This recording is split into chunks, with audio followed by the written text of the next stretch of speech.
ജയറാമേട്ടനും റിമി ടോമിയും അഭിനയിക്കുന്ന ഏറ്റവും പുതിയ കുടുംബ ഹാസ്യ ചിത്രം. ഒരുപാട് വിശേഷങ്ങൾ ഈ സിനിമയെ പറ്റി നമുക്ക് കണ്ടും കേട്ടും അറിയാം. സ്വാഗതം ചെയ്യാം ജയറാമേട്ടൻ ആൻഡ് റിമി ടോമി.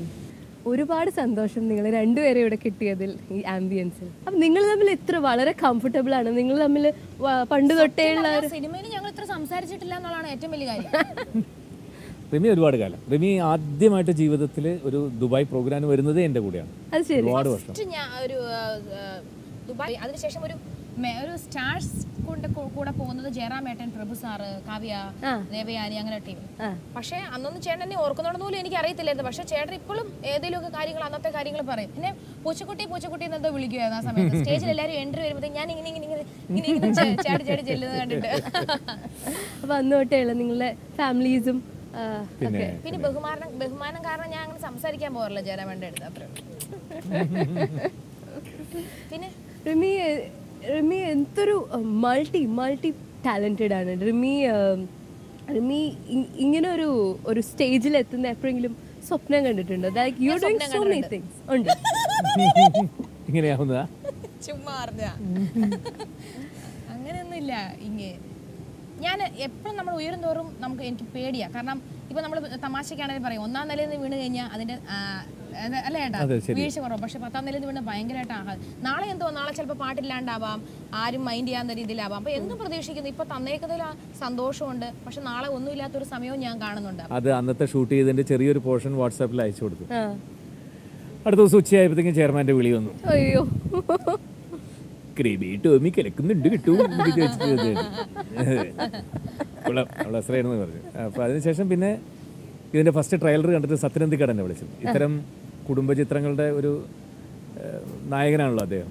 ഇത്രയും വർഷമായിട്ട് കേരളത്തിലെ കുടുംബങ്ങളെ പിടിച്ചിരുത്തുന്ന സംവിധായകനാണ്. തീർച്ചയായിട്ടും. അപ്പോൾ അദ്ദേഹത്തിൻ്റെ കയ്യിൽ നിന്നൊരു സർട്ടിഫിക്കറ്റ് കിട്ടി. നന്നായിരിക്കുന്നു, പ്രത്യേകിച്ച് റിമി ചില പോർഷനിലൊക്കെ അസലായിരിക്കുന്നു പറഞ്ഞു. അപ്പോൾ അതും കിട്ടിയ നല്ലൊരു ഇതാണ് ഫസ്റ്റ്. അത് റിമിയിലെ ഈ നടിയെ കണ്ടുപിടിച്ച് നിങ്ങൾക്ക് എല്ലാവർക്കും ഒരു വലിയ കൺഗ്രാറ്റുലേഷൻസും. അതെ. ജയറാമേട്ടന് ഇനി എന്തെങ്കിലും ജയറാമേട്ടന് ഈ അടുത്തത് എന്ത് ചെയ്യണമെന്നാണ് at this point of time in life തോന്നുന്നത്, ഒരു ക്യാരക്ടർ വൈസ്?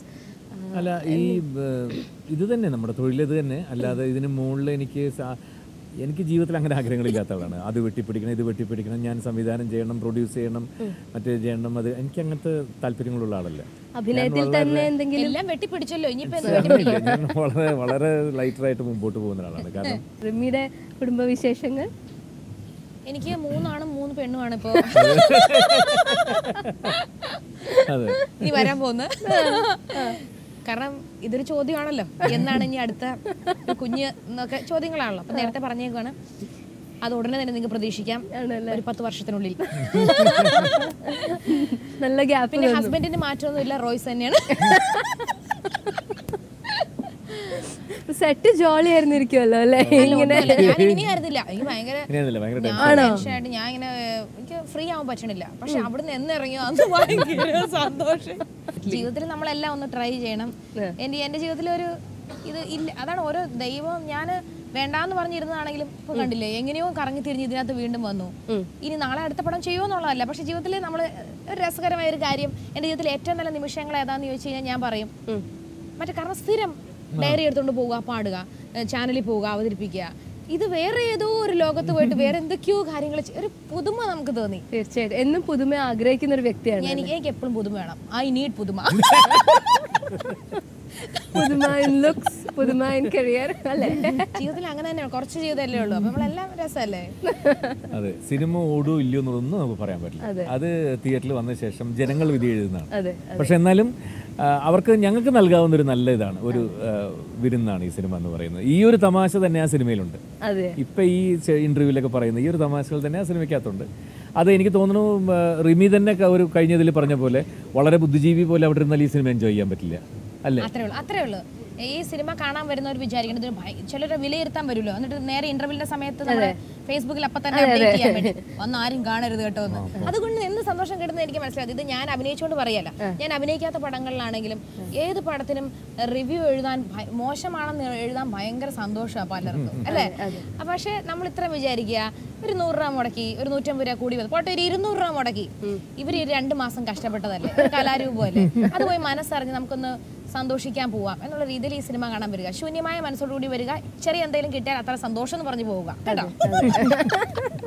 അല്ല, ഇന്നത്തെ കാലത്ത് ഏറ്റവും വലിയ നീടതാണല്ലോ, ഒന്ന് മനസ്സ് തുറന്ന് ചിരിക്കാൻ പറ്റുന്ന സിനിമകൾ വളരെ ചുരുക്കമാണ്. ഇപ്പൊ എല്ലാം കുറച്ച് കോംപ്ലിക്കേറ്റഡ് ആണ് സിനിമകളെല്ലാം. ഇത് ചിരിപ്പിക്കുമെന്ന് എനിക്കറിയത്തില്ല, പക്ഷെ നിങ്ങളെ കരയിപ്പിക്കില്ല.